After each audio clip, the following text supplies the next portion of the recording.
Um, yeah, I'm really happy. I think we've um, made some really good recruits, and I think what's quite important, I think, from the club's point of view, is that it's not just temporary loan signings; it's a couple of permanent acquisitions too, which is obviously great for continuity and building a squad for next season. So, I think I think we haven't seen the best of them yet, probably. Although I think Hector's, I think they've all looked good at different times. But I think clearly it's going to take a bit of time for that number of new faces to gel. And I think Mark also has still got to work out, I think, his best starting 11 and how he's going to play. But no, I think Mark's done a pretty good job. And one of Mark's strengths, as I said before, has been recruitment. And I think there's no doubting that we've brought quality and we've improved the quality of the squad.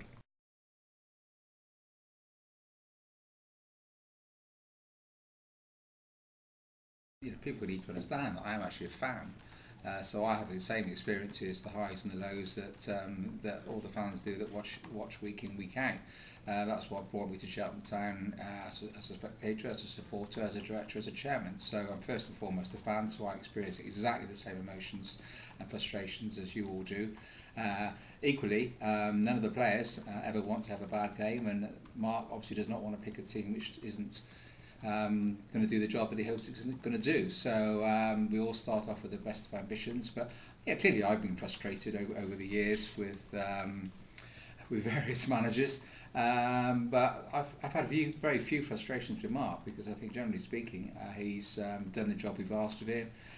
He's operated with some pretty tight budgets. He's inherited a club which was down on its knees. And so I think I've had some frustrations, but they are few and far between. I suppose the main ones would be him not pushing us enough in the early years, and I think he's overcome that. I don't think he's delegated enough at times. I think he's getting much better at that. He's certainly getting much better at that, actually. There's a lot of things now that we are now handling on his behalf, because he's got a big job to do. He doesn't need administration and bureaucracy and red tape. We can deal with that. In terms of player acquisition, I think inevitably you're not going to get it right all the time. No manager does, so I think it would be unfair to be frustrated by that. I think I'm frustrated sometimes with team selections, with substitutions, but I think that's football. And I think every single football fan and director and chairman would have an opinion. And if they didn't have an opinion, I'm not quite sure why they should be watching football. Yeah. So I think we are frustrated from time to time, but generally speaking, I think we've got a good egg with Mark. Right.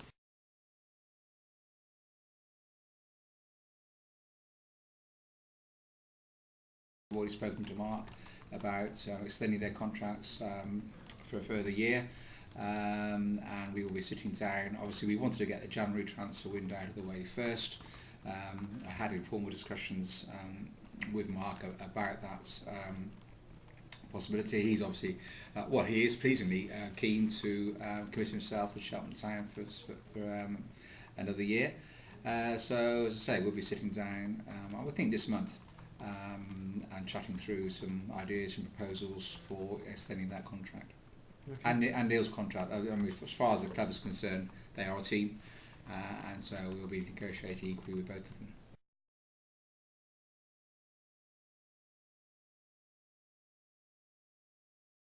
Really, really frustrating.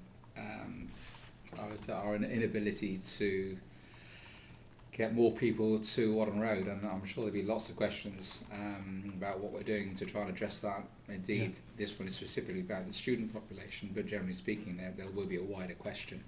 I've got to ask ourselves. We get more coverage in the local media than the club can probably expect, or certainly expect. We get wonderful coverage. Gloucestershire Radio, we get great coverage. Western Daily Press. I think the fact that we've been to Spurs, Wembley, and had a great sellout crowd against Everton, we've been live on TV. What more can we do as a club to promote the fact we are here? We are a decent football league team. Marketing is actually about telling people about your product and your service and what you've got to offer. And I think the team's been doing that. And on the back of that, we've been doing that through the media, through our communications with the media, through our communications with schools, through football in the community programme. Short of going to schools and tying nooses around the kids' necks and dragging them down there, I'm really not sure what we can do. That we've got this real big problem. Kids still want to support Premiership football, even though they can have no buy-in into that, they can have no involvement in that. They don't make a difference. Whereas at Cheltenham, you can come along and support your hometown team, you can make a difference. And you can have some great times, and we've got a great bunch of young supporters who are the future, but we do need to quadruple that and more. So what are we doing? We've got some big initiatives coming up with the universities to try and extend our patronage from universities and sixth form colleges with ticket offers. So that's going to be announced shortly, but we've done this before. We've been to Freshers' Days. As I said earlier, the football in the community goes out to a huge number of schools throughout Gloucestershire, taking out our brand, giving out tickets. I don't know. I'm as frustrated as the fans. One of the first things I look at is what the crowd is, because obviously the tendencies still drive revenue, and the more people we can get through the turnstiles, the more we can support the playing budget.